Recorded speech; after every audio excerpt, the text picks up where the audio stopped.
And here we go. We are live Monday morning, y'all. Welcome back to the Prop Stars. You got TJ and I holding it down for you. We appreciate your time and stopping by. As we always do, we're going to get right into it. We got a few things to cover today. We're definitely covering the new champion of the NBA. We did have a trade go down in the NBA as well, kind of stealing some headlines. There's a little bit of a College World Series going on out there in Nebraska. We had a retirement from one of the MMA legends, maybe a GOAT, arguable. We'll take some takes. And of course, we got some NFL talk, which is our favorite. TJ, we're throwing it right to you. My man, how you doing? What'd you think about the game last night? Let me Oh, know how it is. I mean, yeah, Halliburton comes out, goes 3 for 4 from three. His final three is a half court bomb. He starts taunting the crowd, and within minutes of that shot, he's not only out for the game seven, but probably out for almost all of next year, too. Um, it's unfortunate because you think this happened because of the calf injury, right? And we've seen these calf injuries Calves and blow Achilles up. are connected, man. It's the worst. Yeah. And uh, Jeremy Swenson and I were talking, and we're like, soon, if it's next year or within the next decade, the team's physical therapists are going to have a device where they hook up to your Achilles, right? And they'll like be able to somehow test the tensile strength and see if this thing's about to pop. But then again, a lot of us were saying he's got to go out and play, right? Because you don't ever know when you're going to get another historic chance. And if Halliburton did complete this, it might have been one of the most historic runs by a team and a player in NBA history. So you can't even play Monday quarterback and say, should he have done it and shouldn't he not? I don't think it takes away. I think if Oklahoma City would have lost that game, it might have splintered the franchise, right? You lose game seven after you win the most games in the regular season, have the NBA MVP, and then lose game seven at home when the team loses their best player. But so I don't want to take anything away from Oklahoma City, but you just felt like they were going to run out of steam, right? And they fought in Yeah. the first half. I honestly give them props. I think it's amazing that they had to lead in the first half. Yep. They They took the really, halftime lead, right? Not just that, but obviously we missed a couple games. There's only 2 games in the last week, right? And in the game before that we saw in game 6, it was a decisive win, man. It was they definitely brought it. You made a great point. It's not just a big 3 in the NBA anymore. They got a bunch of players, they got a bunch of dudes that can launch, and they showed up. They won convincingly, and they put it to a game 7. So it kind of set the stage. We heard a lot of talk. Hallie went down in 5. Is it going to be all right in 6? How are they going to respond? He looked okay. He didn't have to do the most, but he played, and that was the key component, is that he played. And you just thought that, I don't know, I guess maybe midnight struck Indiana Pumpkins, and that was it. Their run was over as soon as Hallie hit the ground. You just felt so bad as soon as he started banging on the ground. You knew that they were cooked. They did have the halftime lead. They were 2 quarters away from pulling off the most improbable upset, you know. I was disappointed by a couple of the Pacer players, man. Like, you did have Miles Turner in there. He played a lot. He had 6 points in 24 minutes. Like, you had Obi Toppin, guy comes out, jumps out the gym, athletic moments here and there throughout the entire playoffs. 0 points, man. 21 minutes. It's tough. And obviously, it's not just on those 2, but these are just other guys that you would hope would pitch in. You did have another TJ McConnell, right? TJ was balling. He did his thing. He really gave him some life. Um, I think you made a great point. You said that he was definitely carrying it against the second team, right? yeah. And then you had Mathurin who come in, and Benedict Mathurin's just he's a spark. I mean, the game before he didn't do anything, and this game he came out and balled out. So you're getting it from around other guys that you needed from. It just wasn't consistent enough. And like you said, it was definitely the feeling they ran out of gas. As soon as you saw Tyrese Halliburton hit the ground, that was a wrap, man. No, I yeah. felt it broke my heart. It literally took the want of watching the rest of the game, because you just knew you're going to then be watching through jaded lenses. You just were like, No, well, maybe they still have a shot, but right. I know it was crazy too. Our and Kevin, thanks for listening, buddy. Um, our producer Gene said that there's 3 people that tore their Achilles in the playoffs. They all wear number 0. Is this going to be like where all the great players started kind of wanting to wear 0, where nobody did that before? I think that people are. It's almost like the Madden jinx. People are going to start to get away with it, and yeah, I think Obi Toppin is what he is, right? And Sure. not like they lost because of that, but I thought you made a great point for Oklahoma City to win. Shai Gilgeous-Alexander and Jalen Williams have to perform, right? With the Pacers, you don't know who's going to step up and who's not. And that's why I think from polling just some of our friends, they were leaning toward on the Pacers, right? Yeah. And you don't know how it was going to be without, but we don't know if Halliburton did play, how it was going to be. And that's the whole son of a bitch of this finals. Is it all? It's not like an asterisk or anything. It's not like the OKC, the Boston most Celtics last games, MVP, Finals MVP, year. crown them, right? They're who they thought that who Yeah, they exactly. are, who we thought they were, right? Yeah. But We're like gonna the whole say that point is quote one time every episode from here to a million. every time, bro, crown them. But it was, it was the big three, honestly, for OKC that really came through this game. I mean, Jalen Williams had 20 points. Chet Holmgren came up almost 20 points, and then Shea had 12 points and over 20 points, or 12 assists over 20 points. So I mean, their big three showed up. They had a little bit from Caruso. They had a little bit from Case and Wallace. You know what I mean? Alex Caruso, Case and Wallace did their thing. Caruso is just such a vital part of that team when it comes to defense and coverage. But yeah, I mean, they did what they were supposed to. No, yeah, You just feel like go ahead. yeah, exactly. No, Wu-Tang, you're right. The better team did win. And the way I was getting kind of annoyed when everyone was asking throughout the media the whole week, they're like, SGA still doesn't have that big game. You know what I mean? Under his belt. And I'm like, the guy is the model of consistency, right? Like he just puts up 30 plus points and, assists, plays defense. And no, you're right. Caruso is so crafty. And you know what's crazy about Oklahoma City? Because we talk about the big three and we talk about this roster. We talk about how far they can go. Caruso's under contract. They just re-signed him to a 4-year contract. He's kind of one of those guys. Like he had a play where the Pacers were kind of starting to come back. And he made this great defensive play. And they actually called a foul on him, and he really flipped out about the foul. It was a horrible foul call. But you almost feel like Caruso's kind of like that glue, that kept that veteran presence that kept these guys together. And it was just, this team can literally run off. Now, do they win next year? Who knows? But I think this is going to be, and I'm not in the minority here. I'm stating the obvious. I think this will be a 2 to 3 championship run within the next 5 years, right? But yeah, you definitely got to think they got the makings of a dynasty. I think re-signing Alex Caruso is huge. Like you said, he was the experience. He already had the ring. Now they all got it. Now they're made, they got this young nucleus that they can continue to add and play with. We all know that OKC still has all these assets. I mean, they're not going anywhere, buddy. They're not going anywhere. And I guess if you're the West, like it's exactly what we thought for the most part. Like they were the prohibitive favorite going in. They've represented, and going into the West, they'll be the prohibitive favorite next year. And there will be other teams that are going to make a run at it, but they definitely are the class of the West, 100%.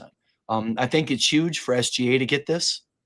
I think that it definitely solidifies him in, his coming out party and being traded, from the Clippers in obscurity to all of a sudden he's an MVP and he averages 30 points and he has the longest streak in the NBA with over 20 points a game. Like the dude is the model of consistency, just as you said. You got to give him his roses. I love to see him step up with 12 assists and hit some big shots, some big looks too, not just him wanting to be the guy that takes every shot. He's still a He's a predicator, bro. The guy still gets everybody because of the way people have to play him. He gets everybody into position, and I love the way he organizes the court. He's a true general, and I thought he did a great job, man. Really cool to see SGA get that ring. I know, and like what Kevin just said, Durant, Harden, and Westbrook couldn't close the deal, right? And I don't think we thought Oklahoma City would get there this quick, but SGA, he's just a winner. And the way he gets to his spots in the court whenever he wants, I think shoots at a pretty high percentage, consider for the most part, considering like he's like a shooting point guard. But he's an incredible player to watch, and I love the way he plays defense when he likes to lock up too. I think it was game 4, but he had like this block on Halliburton's 3-point shot. And it's just like, to me, when you're blocking the one of the most elusive point guards in the NBA, gets his own shot whenever he wants, and like you block his 3-point shot, it's just cool to watch. I think I was just going to say one last thing. I think when it comes to the Thunder, man, and you're looking at this team and you're looking at the series now because it's all over, I think game 5, they always say game 5 is so pivotal. When game 5 was there and the Pacers had them on the ropes and the Pacers were up in the series, right? Yeah. And they essentially would go up 3-1 if they win game 5, right? Because it's 2-2. Or it was 2-1, I'm sorry. So it was game 4. My apologies. Game 4. And it was just SGA took over that fourth quarter and scored like 16 points. Yeah. And my point when you were talking about him getting to his spots, it's not just that he gets to his spots, but it's all the great players, the way they can get to the free throw line. They can really, like, when your team needs a breather and he can go up and get everyone a moment to catch some gas and to hit a couple of shots. And then he just keeps doing it and they can't stop him. They can't cover him without fouling him. And so he's just constantly getting to the line. He slowed that game down. He scored like 16 fourth quarter points or whatever it was. That was the absolute turning point of the series. The Pacers were up. They came back.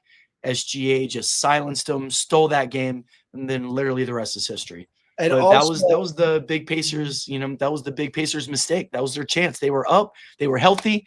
Golly, if they win that game with a healthy Halliburton, you don't even know what happens. Yeah, and I thought this was an interesting stat. In the third quarter of game 7, Oklahoma City, strictly in the third quarter, had 18 points off turnovers. Pacers had 0. You saw that lead was like, it was a tie game, then all of a sudden it was 9 in 1 minute. I think that's a direct reflection of not having Halliburton in the game. But, like some of our audience are saying, it's next man up. And even though McConnell did great, I would, you prefer to have McConnell battling against the second team. I don't know the details. I think Mathurin, I don't know the details of Mathurin. I think he has one more year on the deal, but someone's going to throw that. Someone's going to put a bag on that guy's doorstep, right? I mean, he kind of reminds me of Jalen Green a little bit. I don't know if he could step in.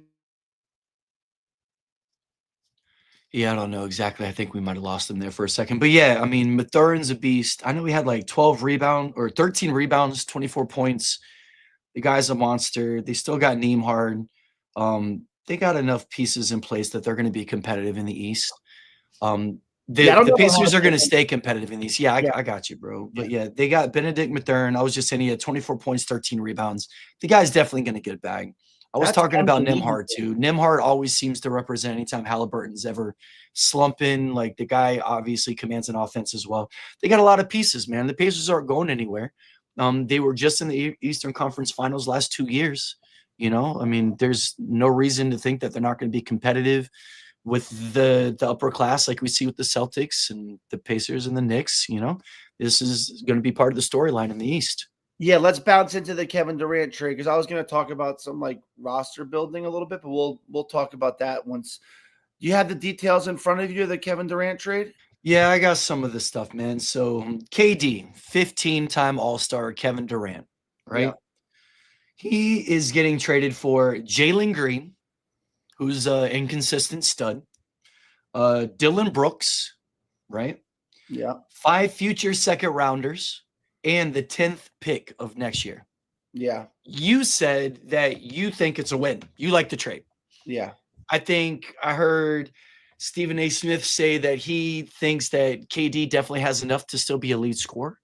I think they have enough around him with Amen Thompson and Sengun, Alperen Sengun, that he's not going to have to be the only guy to taking shots. I think they got And Van plenty. Fleet, right? Would say it again? And they have Van Fleet. Right, and of course they got Fred VanVleet. So it's very formidable. I think they're going to be very competitive. They were like the 3 seed, I think, this year in the West. Yeah. And that was kind of a surprise. I think you got to lock him in, barring injuries. Definitely a top 5 seed. I know the West is going to be crazy. But yeah, you got to love KD going there and giving him that presence. And it's such a young team. I think it's incredible to get somebody of his stature, his level of competency, his championships. Like the guy has proven that he could play in different systems. He loved to play in Golden State system most of all, just because it was such a free flowing system. And I think that he can always find his spots within any team, right? So he'll always be able to pull up whenever he needs to, hit the shot. I mean, the guy's got unlimited range. He's still got enough quickness. I think he's still dangerous. Now, my question is, how many games do you think KD plays next year? Does Kevin Durant get 50 games? Do they manage him? There's 82 games. Does he get 60 games? Do they want him that much? If they're winning and say they already are headed for the playoffs early, then do you start to manage him later? Like, I think I got a couple of reservations, maybe potentially about his health, just because he is older and he isn't known to be the strongest or biggest or most sturdy player. I think they obviously have enough around the team, but these are just what ifs that you're naturally worried about seeing an aging star veteran player as himself going to a new team, right? Yeah, I think that this is going to be the future of the NBA. If you think you're close, you take your shot. Just like in any sports nowadays, it's window times. Teams are not, it's not in all pro sports, it's not like how it used to be 20, 30 years from now, where, hey, you build, you're kind of semi-rebuilding and semi-going for the win. I think you pretty much state in the offseason, either we're going for a championship run or we're going to kind of be in the rebuilding mode, right? And I think that the Rockets did what the Magic did. They mortgaged the future. They, not as much, obviously, because Durant's going to be 37 in 2 months, I think. I know his birthday's in September. He's 36, so he'll be 37. He's going to be 37 by the start of the NBA season, right? But most importantly, you don't give up your big 3, right? In Van Fleet, Sengun, and Amen Thompson. I don't think Jalen Green was ever in that big 3. I think he's a great regular season player, and he could be a spark plug, but I don't think he's a guy that down the stretch you really want the ball in his hands. And I think we saw that with Golden State when they played Golden State in the playoff. Golden State, right? Yeah, when they played Golden State in the playoffs. But I think that you don't give up your big 3 and you get a superstar, right?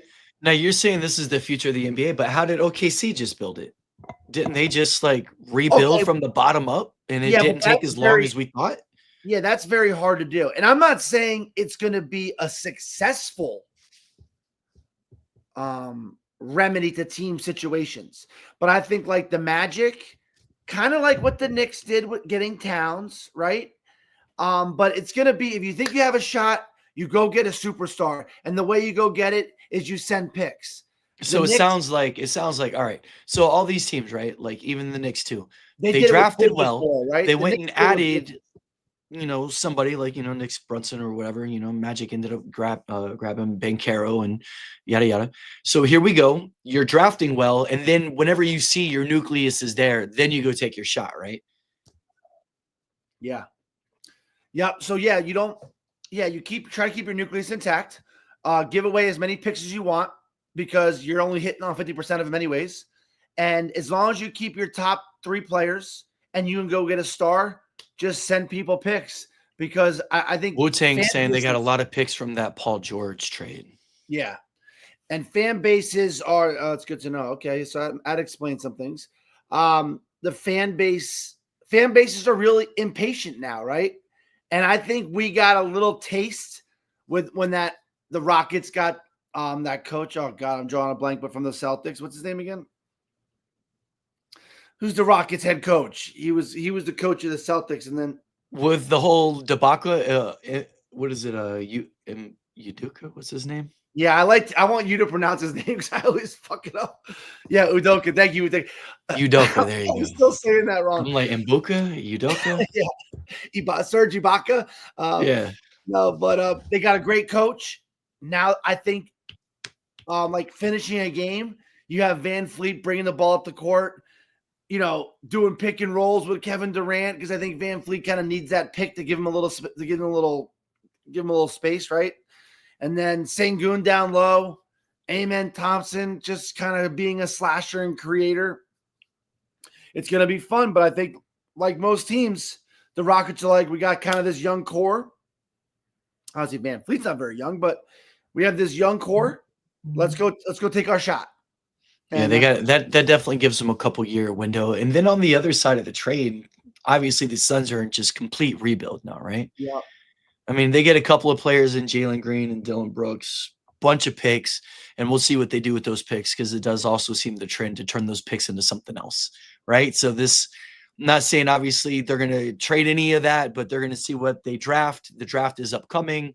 They get the 10th pick right away in that draft, a bunch of second rounders.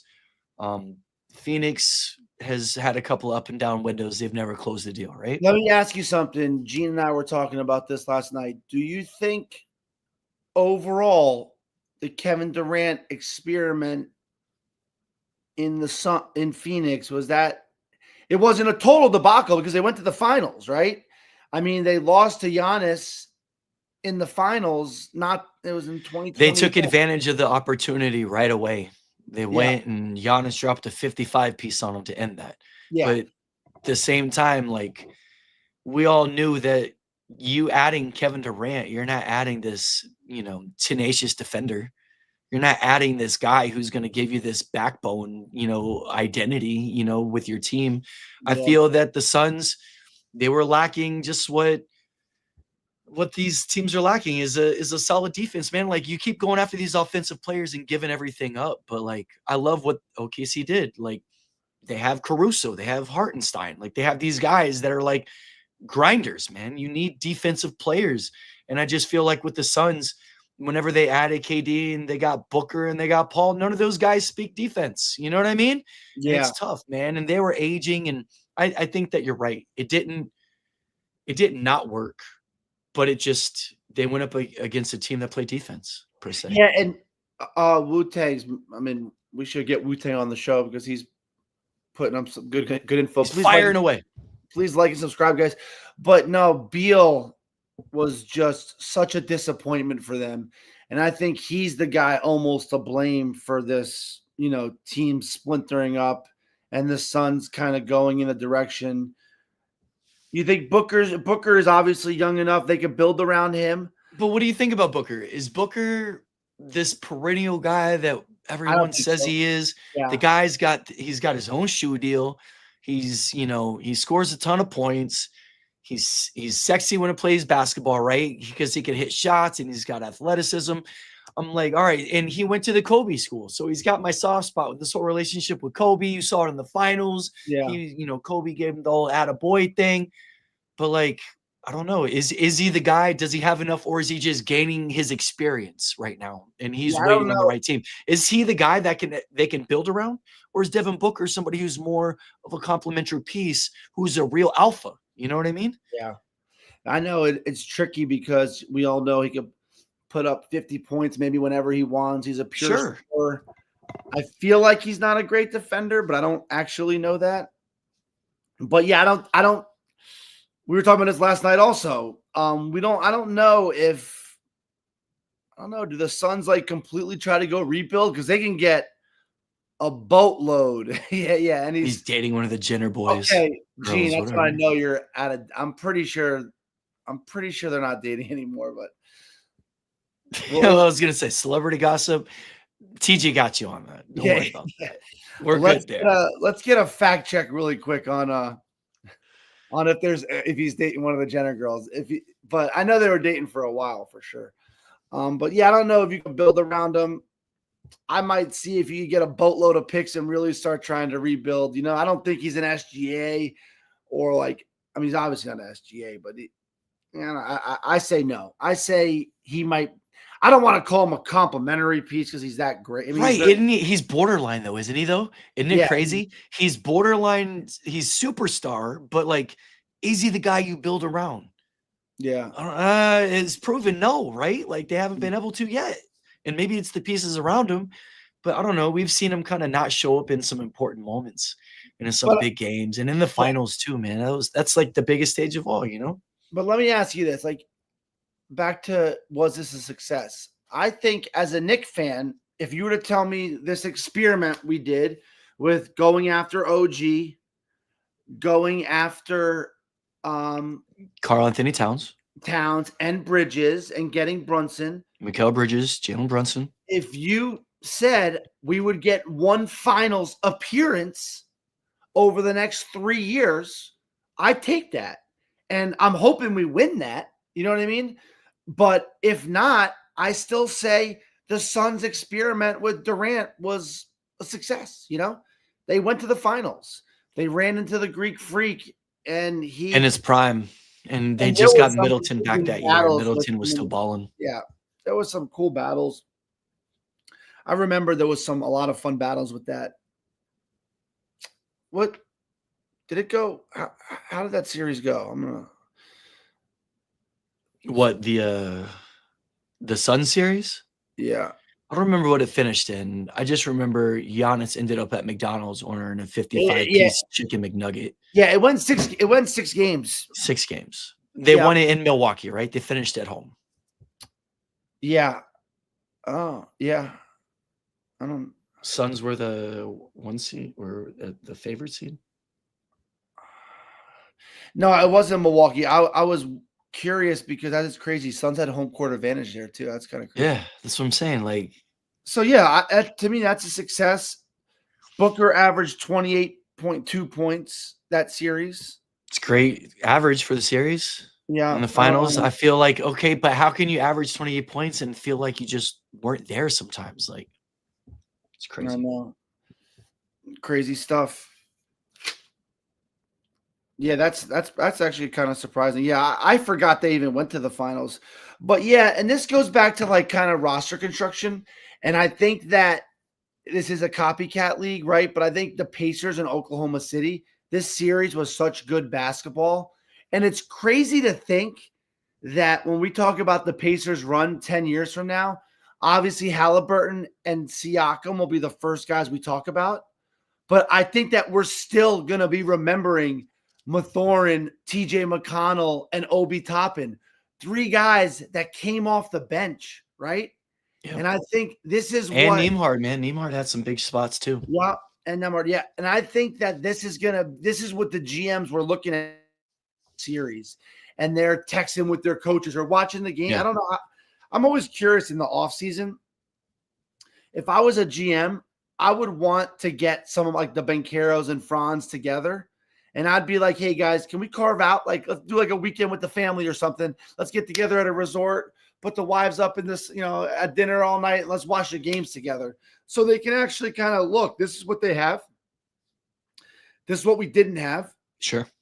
But I don't think when we were talking about the Heat with LeBron, Wade, and Bosch, did we say that these 6th, 7th, and 8th man guys were as vital as as Obi Toppin, McConnell, and Mathurin were to the Pacers, or Caruso, were they as vital to Oklahoma City? You know what I'm trying to say? Yeah, So, those big 3, I think, are also measured differently. Can we say that some big 3s are bigger than others? You know what I mean? Yeah, big 3 is different back then. So like back then you needed a big 3, and the Suns still kind of wanted that, right? And they went with Durant, Booker, and Beal, right? But I think that now it's crazy to think, like, as a Knicks fan, I'm going to be watching in the offseason and see how we improve our bench, because that's kind of how we got exposed. Thibodeau started going deeper, and our bench didn't look horrible. But he was definitely grasping, right? Trying to get something figured out, formulated, whatever. But you can't win a championship without, I think over the next few years, without being just from 1 through 8, top to bottom. And you got to really be deep. Not deep, I mean, I guess deep is 8 You isn't got to deep. have guys that can step up. Yeah. And I think it's just interesting to see. I don't think that we ever really spoke like that in basketball. And I think the NBA is at an amazing time. Literally, we could say this: we'll be shocked if it's the Pacers in Oklahoma City next year.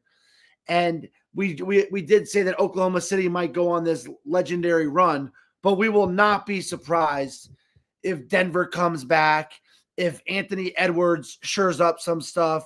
I think we all agree that LeBron probably has one more. Dallas, Cooper Flag, Yeah, Kyrie, Davis, like they yeah. got some ballers there Oh, too, man. Dallas is going to be really fun to watch, right? Hoping that Kyrie can come back. Yeah. Now, with this being said, like for the NBA, do you think that this year's title gets the general public excited for where the league is going? Because here's what I say. You're making a great point. You're back in the day, 10 years ago, even 15, 20 years ago, you never knew who was players 7, 8, 9, 10, 11, and 12. You never knew who the back end of the bench was. You knew who like the first six men. That was it. And then if you're a real fan, you would kind of know some of your other players, Yeah, but you didn't know that. I feel now in the NBA, everybody knows like 8 players on every team if you're into it, even at a moderate level, because there's just so many guys that are so talented. So is the league heading in a better direction? Because we all know viewership's been down. And when we saw this finals matchup, I was first on record saying it's not sexy. Like the finals looks like it's going to shit the bed. But here they are, game 7, very entertaining series. If not for one key injury, we don't really know the finish, but it was a very good year. It was a very interesting series. I thought it was a great finish. You got to like the storylines. Does the NBA go up or down? yeah. So, yeah, 2 small market teams. Obviously, it wasn't as exciting as it would have been like Knicks Lakers. Knicks Repeat in Lakers. 94, you saw that? Knicks Rockets rematch. That would be Yeah. crazy. Oh, yeah. Yeah. Gene, that would be a dream come true. And I think the Knicks get better. I think I could be honest with you. I could see the Celtics, Jason Tatum coming back after the All-Star break, and the Celtics being like a 6 seed and just The nastiest 6 team. That'd be crazy. teams will literally be tanking not to play them in the tanking or busting their ass to get above to make sure they're not lined up with the Celtics series 1. I know Javi's listening, but I hope he didn't hear that part.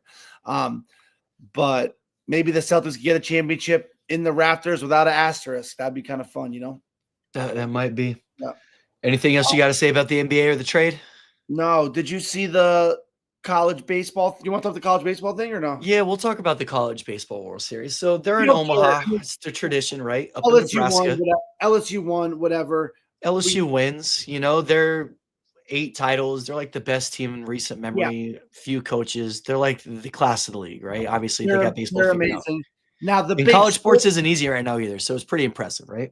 it's really cool. But yeah, I did see that it was the first inning of the game, and I saw that the umpire barks over at the Coastal Carolina, Kevin Schnall, their coach, and he's over here talking to him. And I guess as soon as there's another exchange, Schnall starts pointing at him, and he's walking out on the field. And then all this, I'm like, okay, this is interesting. So he's walking out, and then you see him. He gets tossed after a warning, right? And from what I understand, he was asking about the warning, and then they just tossed him. And in his interview, he says, I got shooed away. I'm a 48-year-old grown man, and I got shooed away by an umpire. I'm not good with that. Like we appreciate the respect. I get it as an assistant, but not a coach, right? A head coach. Yeah. So as he's walking out there, another umpire comes running up for like the little guy's defense because the main head umpire was like a short little guy, right? Yeah. Obviously, we know why. So he comes running up and he trips over the other umpire and is so embarrassed after tripping in front of 25,000 fans. Yeah. That he holds up 2 fingers immediately, saying that now Kevin Schnall is suspended for 2 games. And he says it's because of bumping into the umpire. And Kevin Schnall is now defending himself, saying, I never bumped the guy. The guy tripped. Why am I getting booted? Where was the warning? Why can't I talk about the warning? So as this whole debacle, it opens up right there in the first inning. It's at the bottom of the first. Go ahead, take it away. No, I mean, I thought that was a great synopsis. I heard about it at first, And I heard it on a radio show, and the announcers on the radio show were going nuts, It should not have been saying, tossed. I "How completely dare, agree with Kevin Walsh. Should not have been tossed. how dare you toss a manager?" And like, I don't even know the full story about Coastal Carolina, but it has to be a Cinderella story a little bit, right?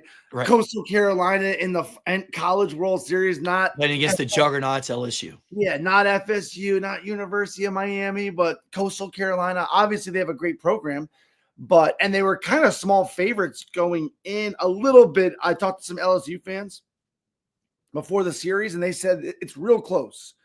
Some like Hard Rock had LSU as a favorite, but some other books had Coastal Carolina as a favorite.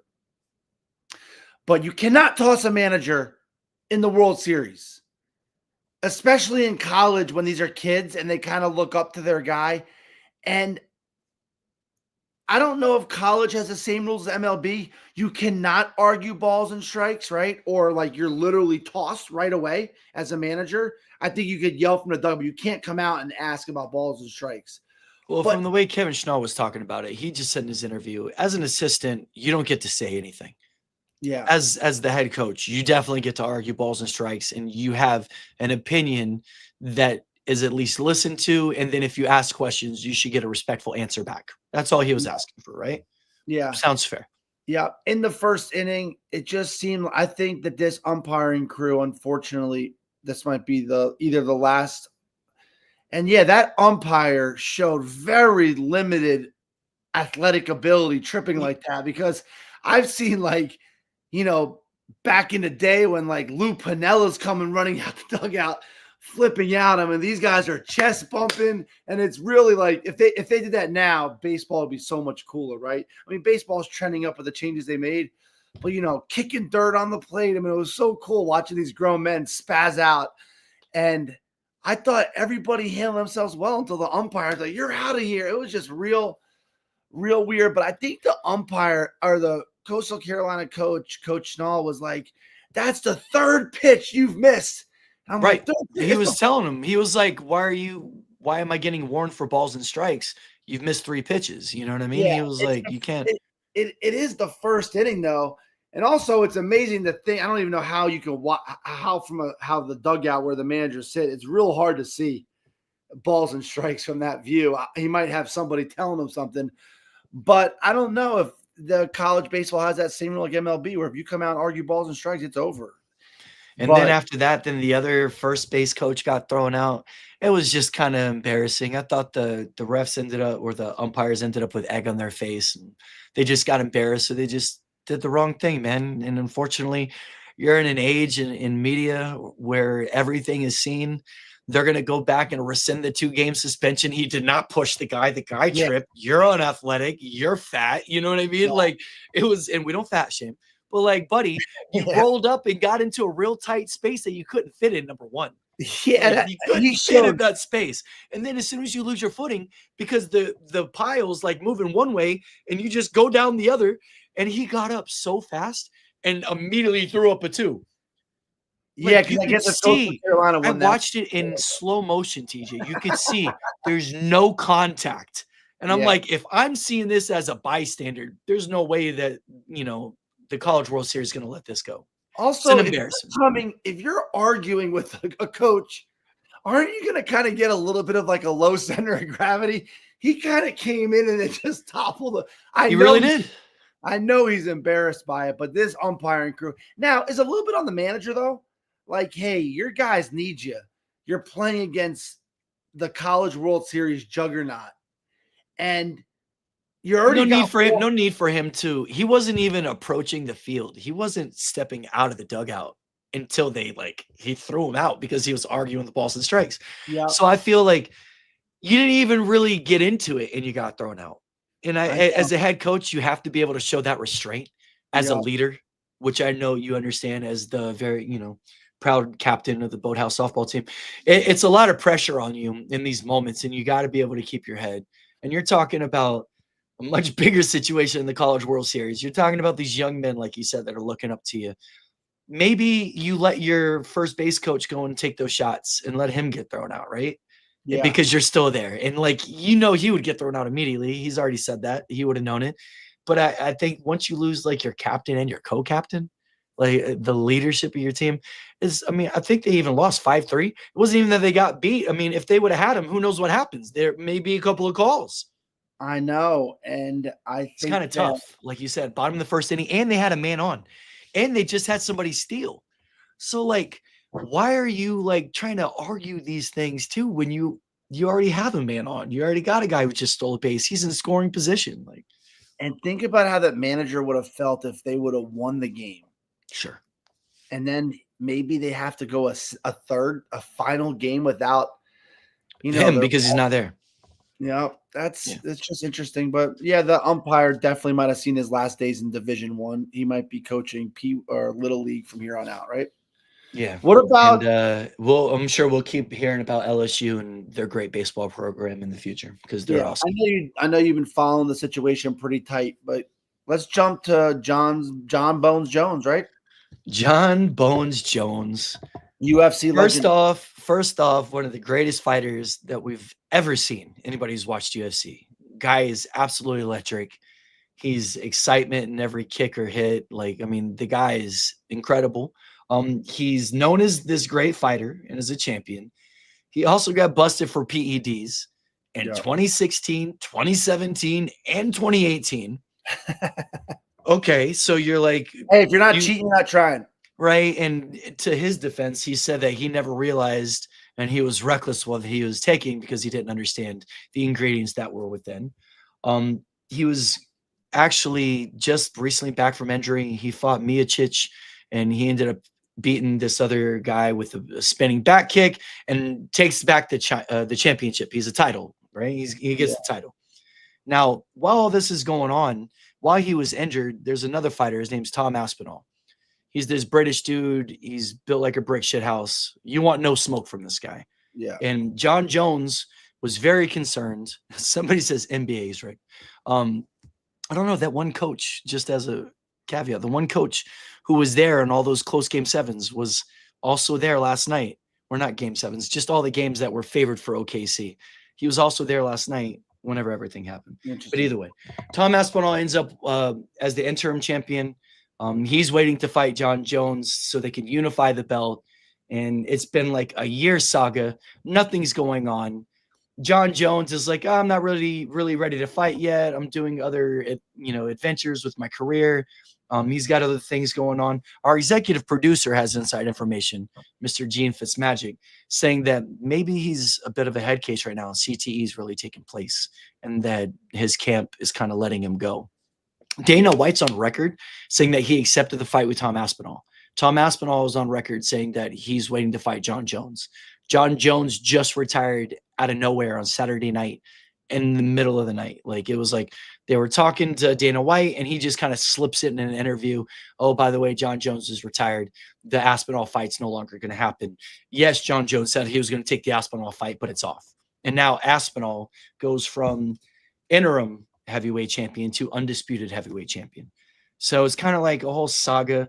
I wanted to see the fight. Jon Jones thought Aspinall would have made a name off of him. He wanted a bunch of money, quote unquote, I want fuck you money to sit there and take this fight because he's a nobody and he's obviously established. It never happened. I don't know. I guess I don't care about the fight. I wanted to see because Aspinall is supposed to be just the future. And I think it would have been maybe fitting if Aspinall does beat Jon Jones, you deserve the title. You know what I mean? Like I wanted to see that.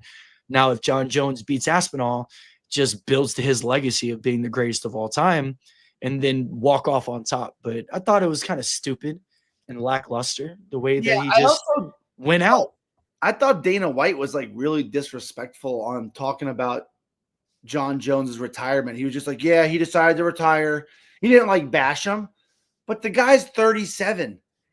And it's kind of crazy to think because of his weight class, like he always like fought in up, higher weights. It's pretty cool to walk around and I can beat anybody's ass on planet Earth. There's what 8 billion people and not one person can beat my ass. 100%. That's like That's kind of crazy to say because you can't really say that if you're 150 pounds, right? Because then the bigger guys will take you out. Sure. But I think that from what they said from I don't follow it as much, but I thought it was great where Jon Jones's camp was like, there's nothing he has to gain and everything to lose. Now, That's exactly right. And I would say that's a loser mentality, but the guy's 37. And like Gene said, if you are battling with some CTE, why do you want to go fight a guy that's 5 years younger than you? Who's also known as a quick finisher. He's got electric hands. I mean, the guy's a first-round knockout artist. Yeah, like does not have to. Yeah, he was the youngest champ. He's been in the UFC, like Kevin just said. He's my favorite fighter of all time. It's like I don't care about any PED incident. I don't care about anything. The guy, if you watched him fight, there's nobody that ever would have beat Jon Jones ever, in my opinion. Yep, and no, Gene, you're right. He does use every ounce to pump these guys up and kind of egg them on, but don't talk like that to Jon Jones, right? It's like that quote that Rex Ryan always said about treating everybody fairly, but we don't treat everybody equally, right? That's how Jon Jones should be treated. Like, you know what I'm trying to say? Like, Jon Jones should be talked to different. You should not you shouldn't be egging him on. And I'd be pissed if I was Jon Jones. Like, wait, like I'm really kind of. Well, when you talk about it, I think Jon Jones is pissed. I think that's why he had that comment. He was like, "Is that what he said?" Like, I don't think Jon Jones ever agreed to take the fight with Aspinall. Like, it's what it's saying. It's what the camp has never officially come out and said it. Only Dana White has said he accepted the fight. So maybe this is why Dana White's disrespecting him, is because he really wanted to take the fight. There was nothing for him to gain, so he never would. And it's just egg on Dana White's face, you know? Yeah, and you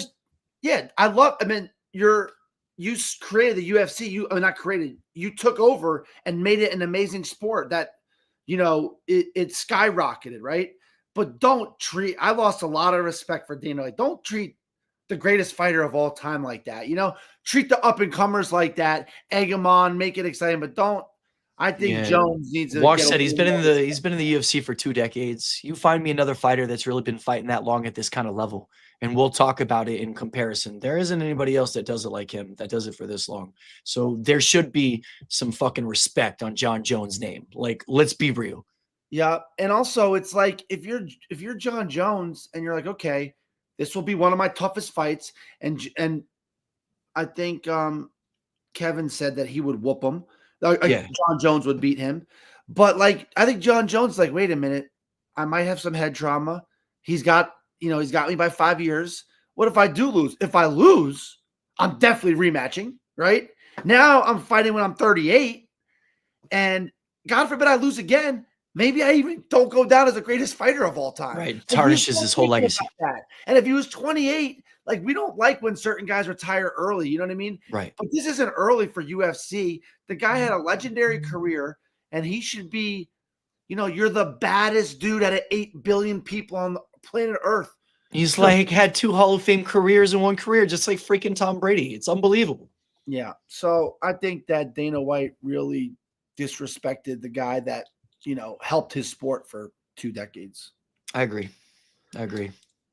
I think we always kind of finish up with a little NFL, right? You want to talk shop? I feel like our home division's the NFC East. Let's talk about the NFC East, and we can even talk about the sister division of the AFC, where the Patriots play and all that. All the girls. Yeah, bro. Let's break it down. So we got the reigning NFL champion, Philadelphia Eagles. I'm still telling you, coldest shit I ever heard, man. Jalen Hurts is up 40-6. Buddy's like, come on, Jalen, smile. And he's like, nah, man. The last one took my soul. That right there would have me running through the wall if I was a Philadelphia Eagles fan, because that's a guy who's not satisfied with this ring. He's not out there like just taking it easy in the offseason. He's not chilling. He's not relaxing. He's not getting fat. He's not coming in overweight. He's coming in focused. He's coming in with the mindset. The guy is not done. And for somebody who was benched in a college championship game, lost his first Super Bowl, and then comes out and wins it so easily and still shows you this level of motivation. He's probably squatting 750 now. Like, I don't know. perseverance. I looked at their schedule. I got the Eagles easily repeating as the division champions. Personally, I Yeah, think so. yeah. And I think that, I mean, for sure on paper in this early.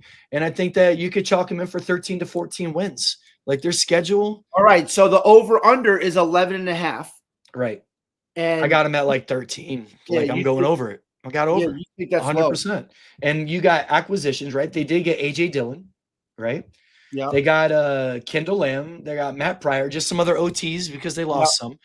But I like what they have already, and they didn't lose a bunch, or at least they didn't lose too much where you think it's going to be detrimental. I feel like you lose what you lose because you're a championship team in free agency, but they also kind of reloaded. I think they're going to be a problem. I think you I got think 11 and a half is is low. low. Right? 100% that's low. I think so. The over is plus money at plus 110 on Hard Rock. So 12 and 5, it's kind of weird to say this for an NFL team, but I think if they go 12 and 5, now we don't not counting what they do in the postseason, that's almost like a disappointment because and they also get an extra game. So where does the give and take come in? Like they clearly get another game to add onto the schedule. So if you had them at 12 and a half, I could say that would be perfect. But 11 and a half with 17 games? 17 games, right? So, but you mean an extra game from like back in the day? Is that what you're trying to say? Right. Yeah, That's what I mean. yeah. So, all right, I agree. We both have the over, and the one thing the Eagles can do is they can run the ball, right? And And I'm not saying Saquon's going to go do another 2,000 yards. I would put my money on Derrick Henry running 2,000 this year before Saquon. But yeah, for sure. And yeah, Kevin likes it over too. And also,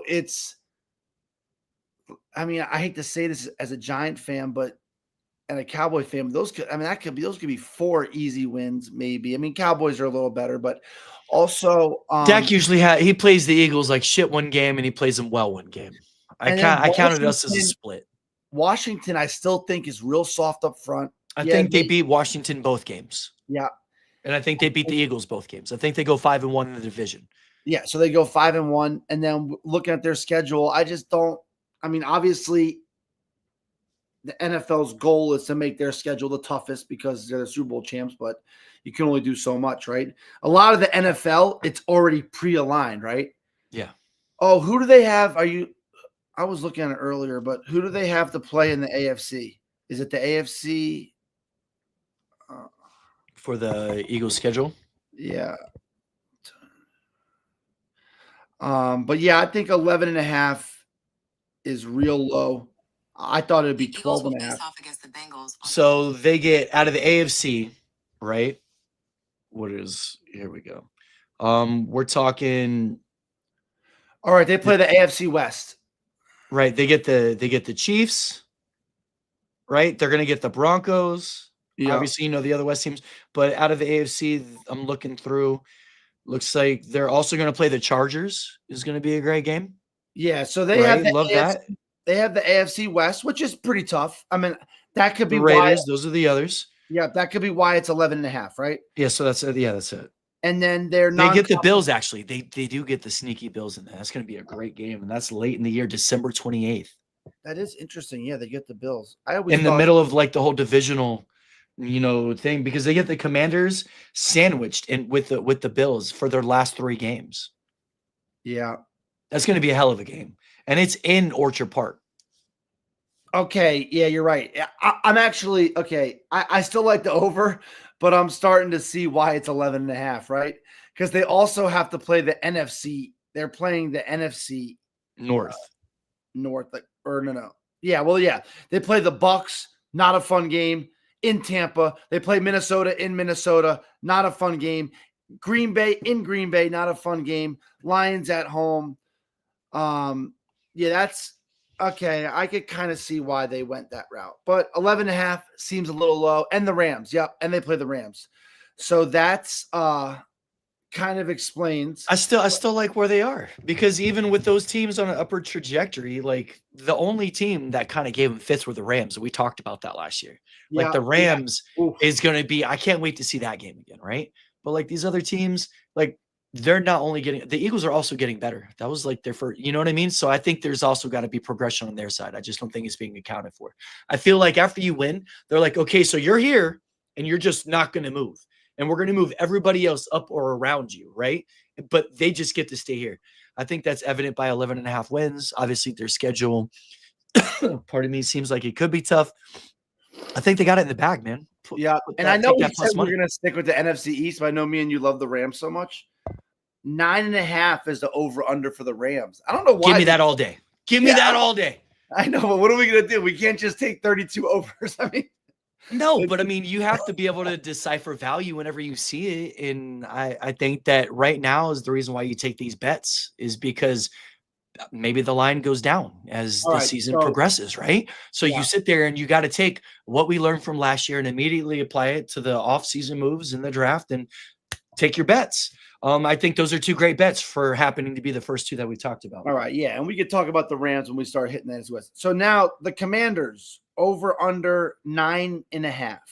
I And know. I got them on an over too, even though there's like a regression. I looked at their schedule. They get Debo, they get Bobby Wagner, they got Laramie Tunsil. Um, the that's dude, they are Jaden Daniels, scary. runs, probably another 800 yards this year. Maybe he's got 1,000 in him. He's probably throwing 30 touchdowns, another Yeah. 3,500 yards. I mean, they're going to be a formidable offense. They're playing against the Giants and the Cowboys twice. We split with them last year. I say we split with them again.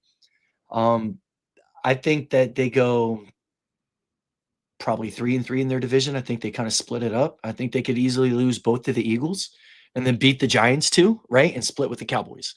I think that they're I don't know. I think Jaden Daniels due for his regression. I think that Yeah. he's going to fall victim of the second year quarterback. I don't think his regression is going to be CJ Stroud regression.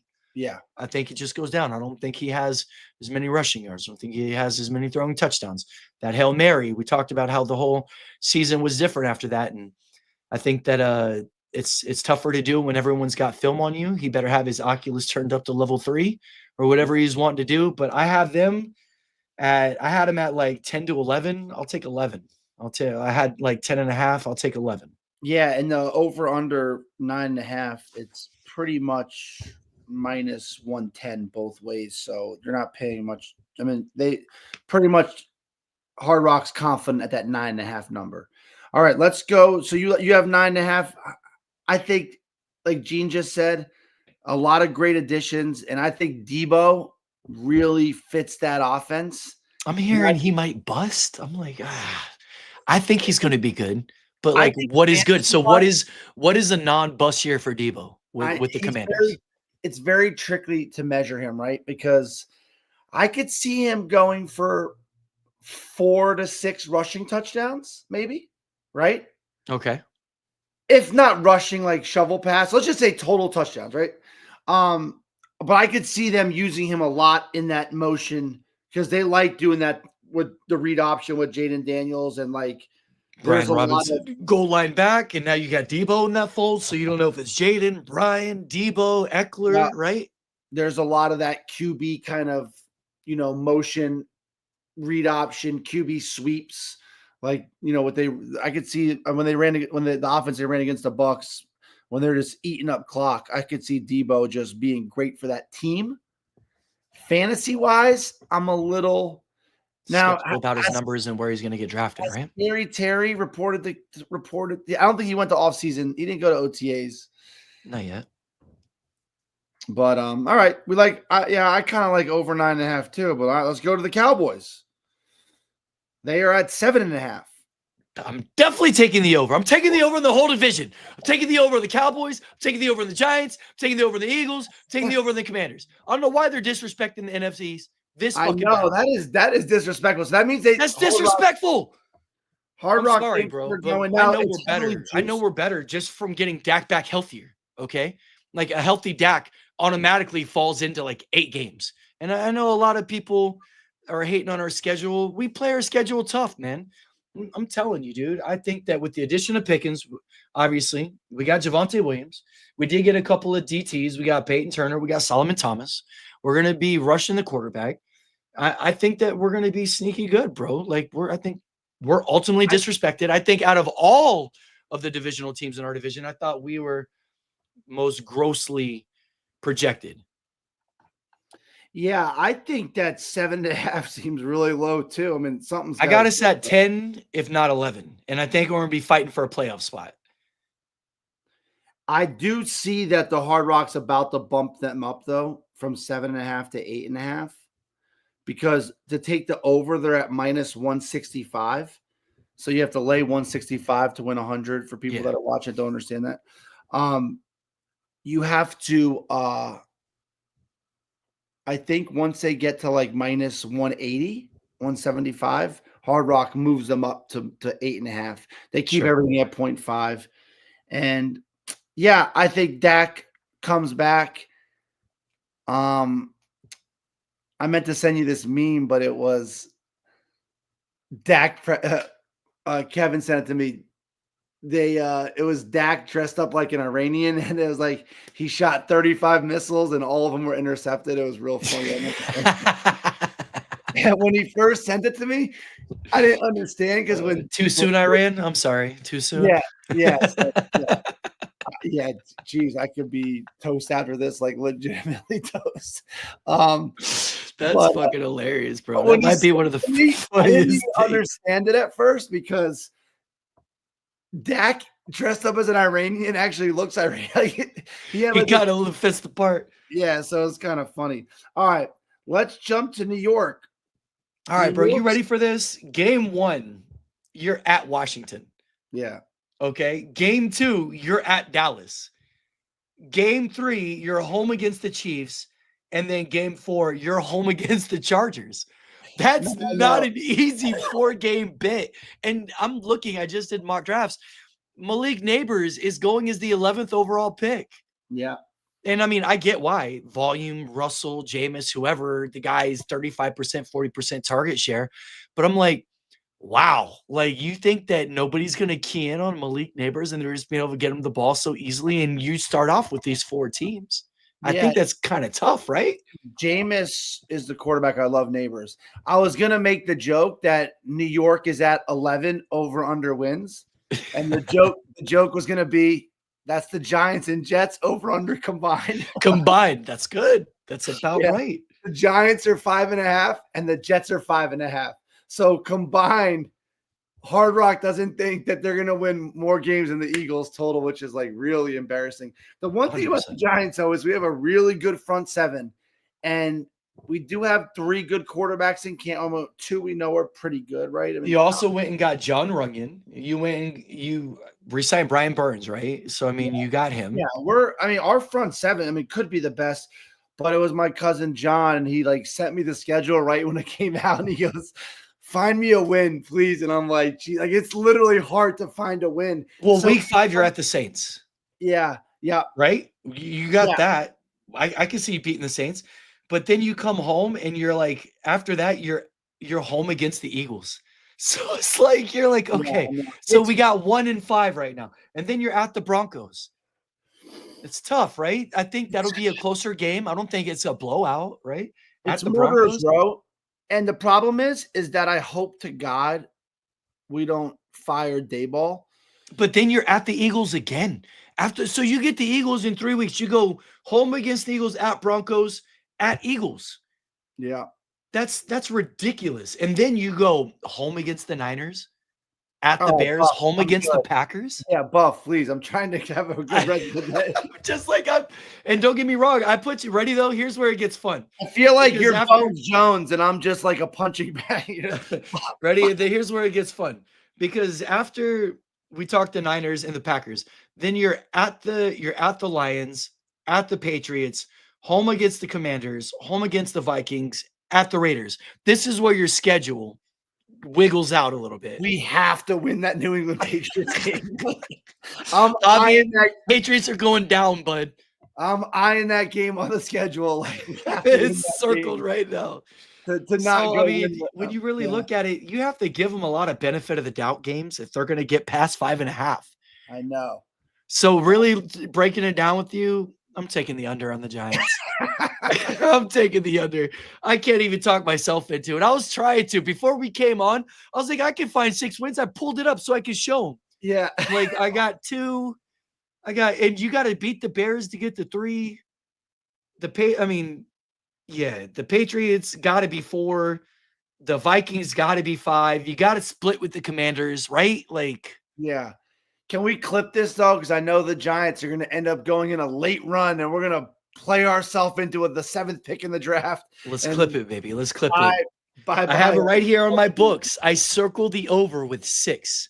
Yeah. I found 6 games for you to win. All right. I hope you're right.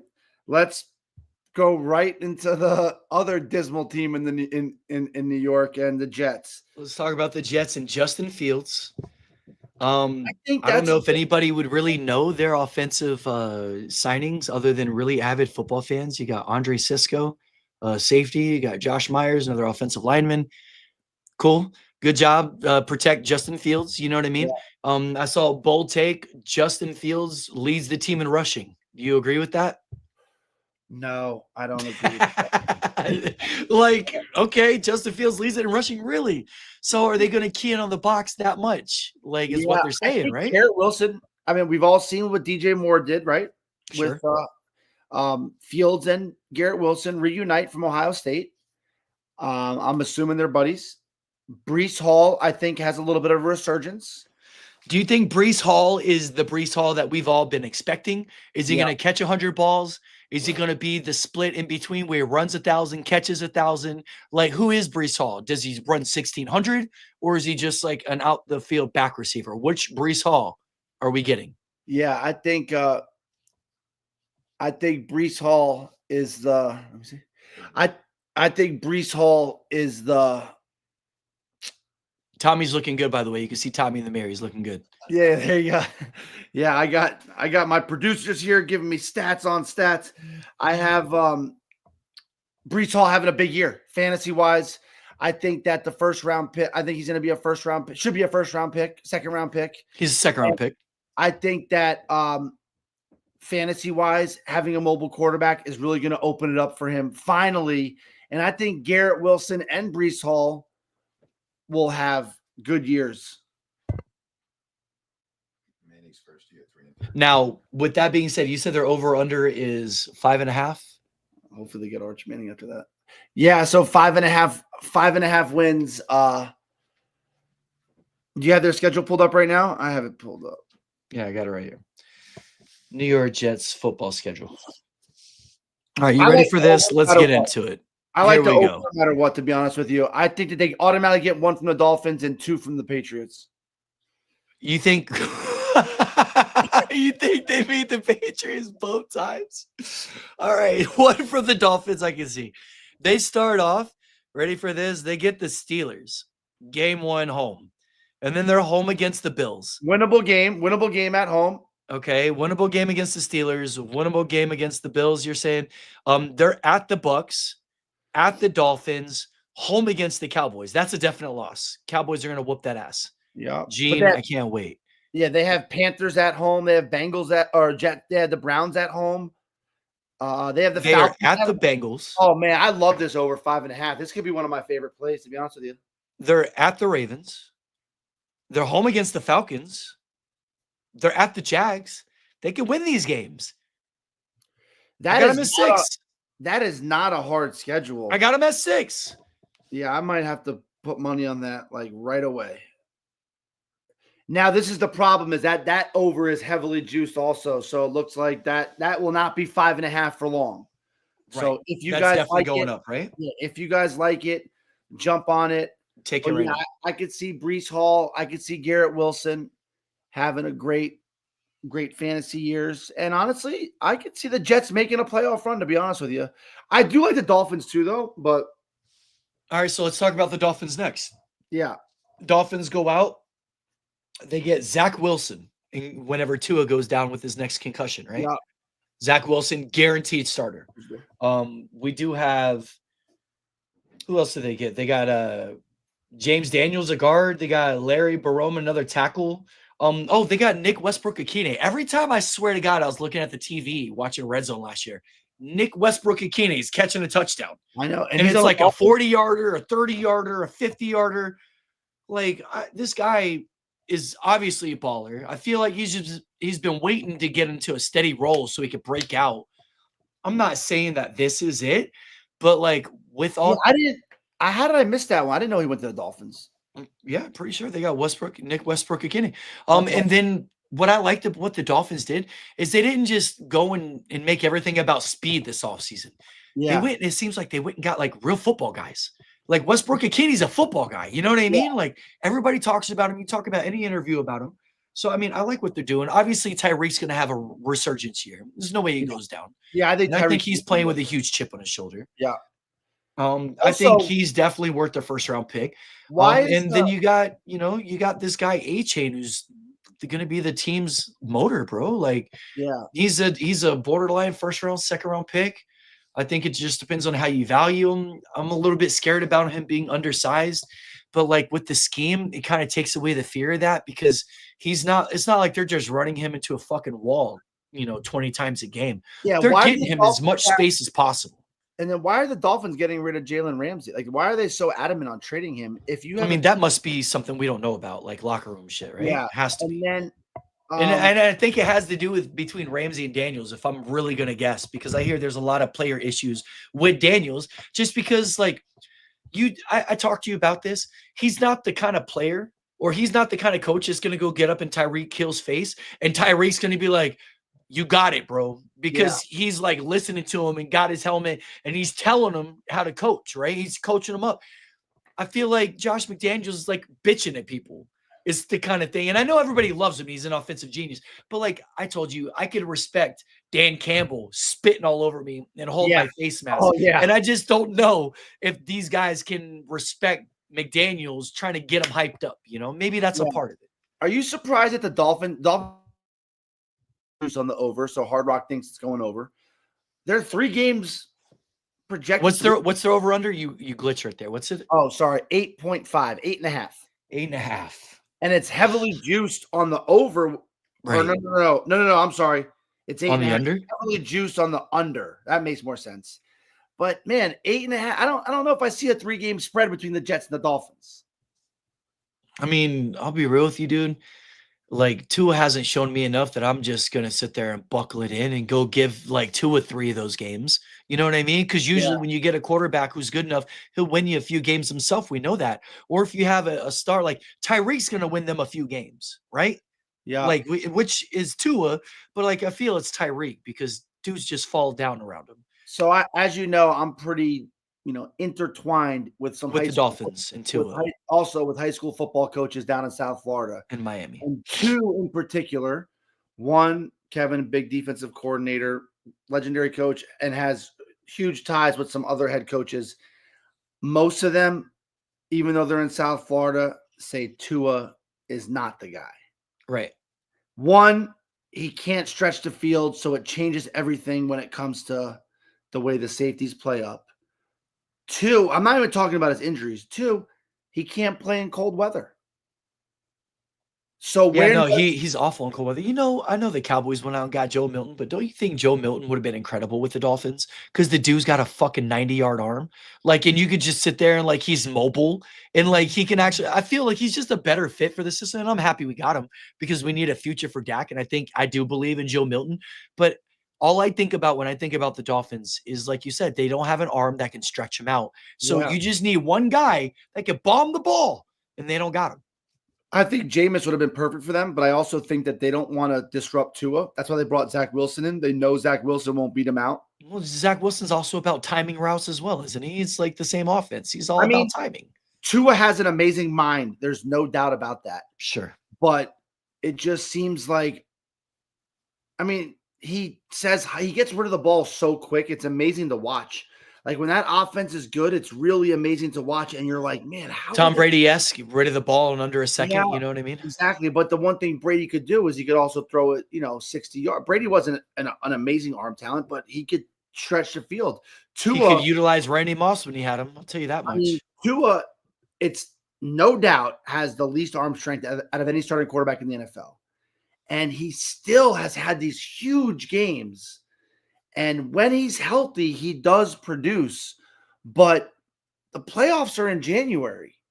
And they got embarrassed in Kansas City 2 years ago when they went So what you're hoping for a magical warm run for them to like make it through? You know what I mean? Like it has to be warm weather, down home, No. home. It's And tough.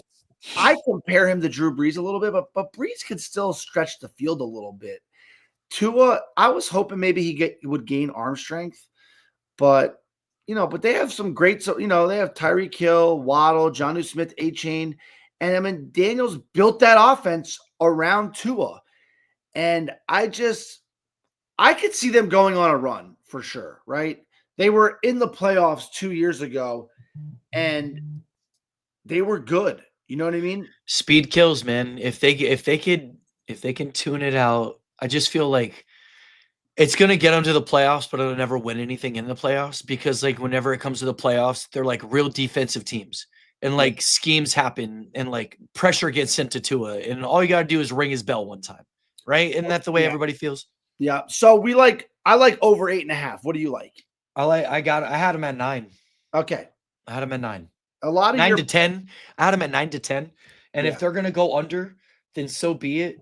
But like you said, bro, like I just can't disrespect Tyreek and Waddle and A-Chain. Like they got so many weapons and they're in a weak division. I think they could definitely they usually split with the Bills, right? Like they could split with the Bills.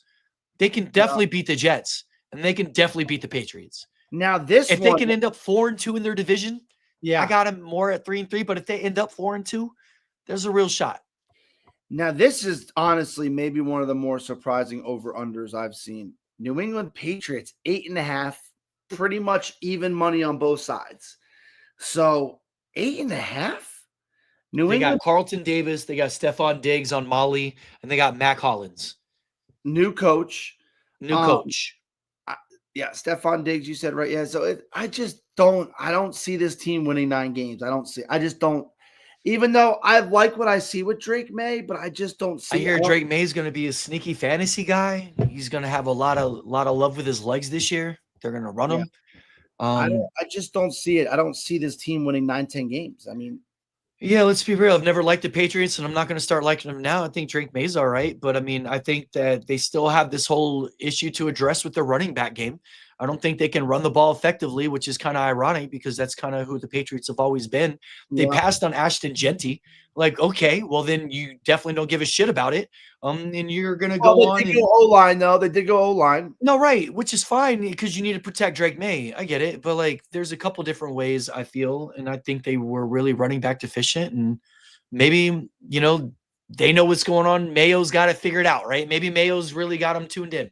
I don't see it. Like you said, I got him at like 6, maybe 7.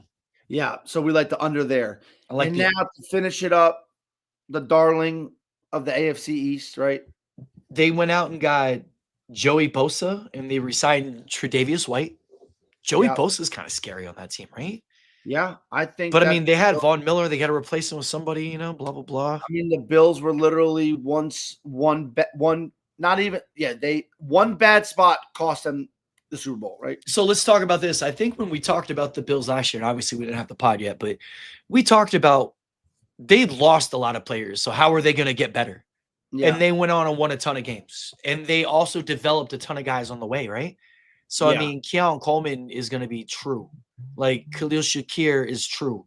Yeah. Like, I don't think that they've committed to James Cook. I think they will. I think they will, right? Say it again. I think they will, though, right? Yeah. James Cook had some big games for them. But from what they're saying, I think they will, maybe when it comes to the goal line work. But they've proven the entire time in Buffalo it's a split committee. And, like, even at the end of last year, they still weren't giving him every carry. I think that he's going to be in a split backfield. He's still going to be fantasy valuable.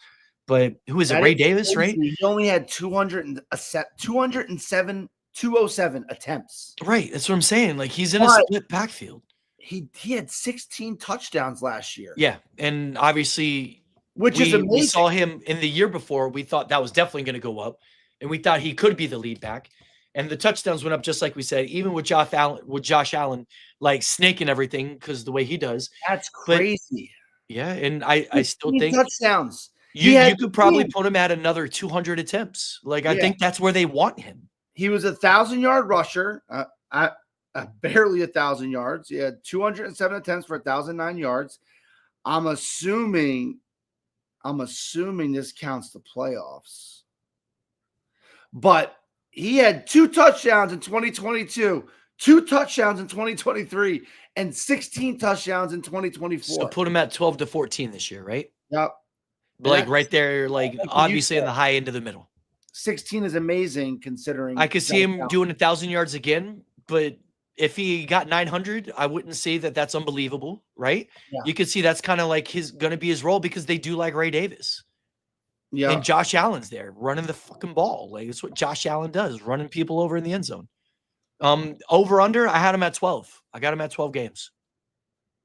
Yeah, I think that it's going to be, I like that number. I mean, I just don't see anybody really touching them in the AFC East, right? They probably go 4-2, 5-1. That's what I'm saying. I see him maybe splitting with the Dolphins on one, maybe splitting because they always shit the bed one game against the Patriots or Jets, don't they? It'll be a week we pick him in Survivor, like always. And I tell you what, I hope Josh Allen isn't feeling the pressure because he's just had an amazing career so far. But if he doesn't get to a Super Bowl this year, it's just going to be another. You saw how dejected he was last year when he lost. Yeah. He's got to get there, right? I mean, I think Josh Allen's like the one guy that he only needs to get there one time and win it. And he could, like, I swear to God, he could go into the Hall of Fame, right? Because he's going to have such good numbers. Oh, yeah. He'll instantly be all of him. And I just think he's a winner.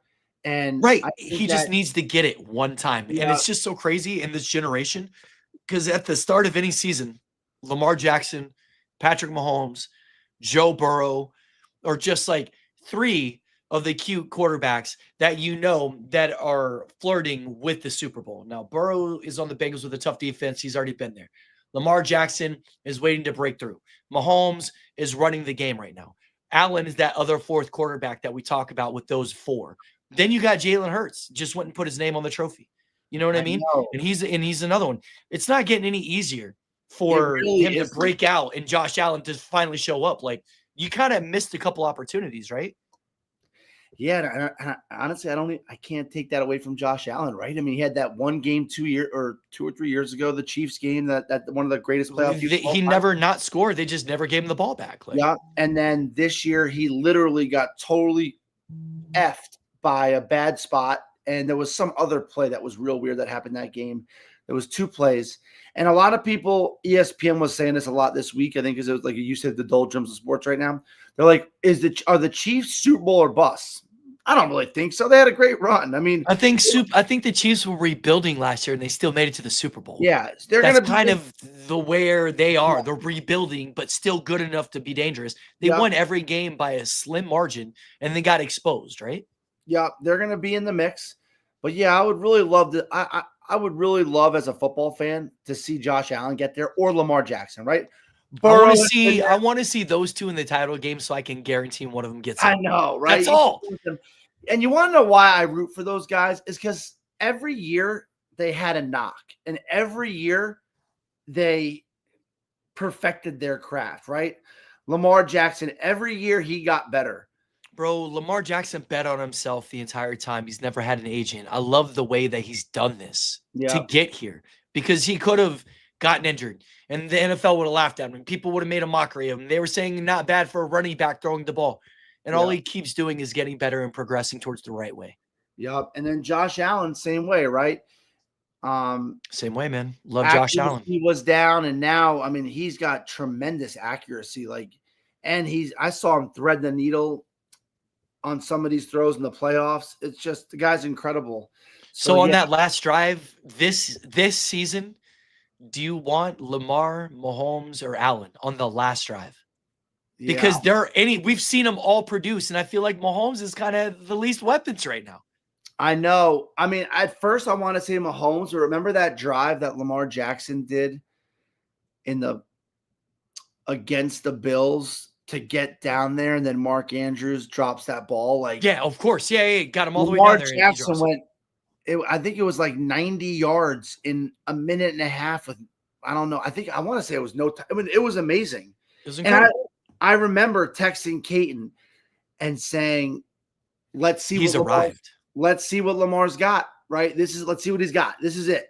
And he just peppered the ball right down the field. Yep. And then Mark Andrews had that unfortunate weird drop in the corner where I think he thought he was out of bounds, and he kind of he was worried about it, and it was just it was an unfortunate situation with that. Now and Lamar, then you've seen Josh Allen go down and produce in late games too, man. I think that right now it's crazy because almost every year in the NFL you could always say it's like either this guy or this guy. Yeah. You got like, bro, the Joe Burrow's still there. Jalen Hurts still there. You got guys that are like producing late in games and pressure situations, everything on the line and coming through, you know? I'm hoping 6 months from now ish, when we're 6-ish months from now when we're doing a podcast, it's like Burrow versus Mahomes, or no, like Burrow versus Lamar Jackson, Josh Allen versus Mahomes, or like in the final four of the AFC. Right. Exactly. That would be like a dream come true. Yep. But you got anything else to add or no? I think that was a fun show. Man. I thought we did a great show. Obviously, we don't want to let too much go. We got to save some for next week. We're in the slow season, baby. But no, man, we could talk NFL at length. I'm really excited about it. It was great to put a little bow on the basketball season. Obviously, there's a lot of hope there. In the MLB, we'll chat about that coming up in a few weeks. I did want to say a little college baseball thing. You know, Paul Skeens was an LSU Tiger. Don't forget. Whenever he was also a part of that championship run that the Tigers are on. But yeah, man, going to be a fun year. Just having fun with it, and always good to hang out with you, bro. Yeah, I want to give one shout out to my boy Kevin. He got married this weekend. I was down Congrats, there, Kevin. and he's got a beautiful life, and I only wish him the best. All right. Well, how can we not shout out our beautiful wives? Here's to Anastasia and his beautiful wife, Barbie, man. Thanks for watching. Like and subscribe. Prop Stars out. We're very blessed. Have a great day, guys. Peace.